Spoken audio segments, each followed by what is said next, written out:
आमच्या महाराष्ट्र लेवलला 36 जिल्ह्यामध्ये आज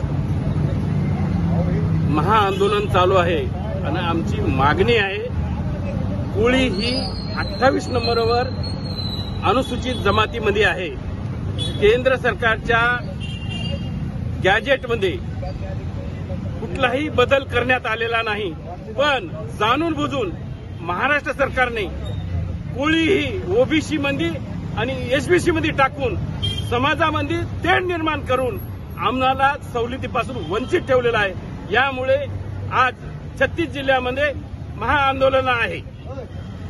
आज 23 तारखेला महाराष्ट्रभर देशव्यापी आंदोलन आदिवासी कोळी जमात, महादेव कोळी, मल्हार कोळी या जमातीला शासनाने गेले 75 वर्षापासून आम्हाला जाणून बुजून इथल्या राज्यकर्त्यांना आम्हाला आमची सवलती तर आम्हाला दिल्यानंतर हे समाज प्रगती होईल म्हणून जाणून बुजून आम्हाला इथल्या या महाराष्ट्र शासनाने आम्हाला वंचित ठेवण्याचं काम केलेलं आहे।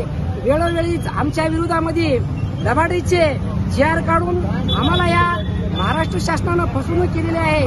आमचे काही आम्ही खरे मूळ आदिवासी असल्यानं गेली 75 वर्षापासून आता आम्हाला तिथपर्यंत पोहोचण्यासाठी आमचा काही खासदार नव्हता, आमचा आमदार नव्हता।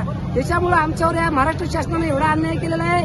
ते अन्यायाचा सण आतापर्यंत आम्ही करत आलेलो आहोत, परंतु आता इथून पुढे शासनाची लबाडी आमच्या हातात पडलेली आहे। आम्ही आता इथून पुन्हा त्यांना शासनाला धडा शिकवणार आहे। कोण्याही मदतीमध्ये धरणे असो, आंदोलन असो किंवा मतपेटीमधून या शासनाला आम्ही धडा शिकवणार आहोत।